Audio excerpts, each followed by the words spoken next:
বিশাল speed. গরিবের ঘরে বিজ্ঞানী জন্মে না, এই হচ্ছে আসল বিজ্ঞানী। দেখেন এই বাঁশের চোঙ্গাটা দিয়ে কি একটা বন্দুক তৈরি করে ফেলেছে।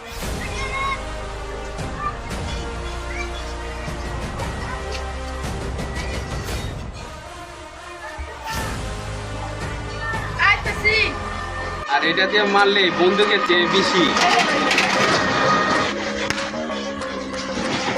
কি অসাধারণ আবিষ্কার।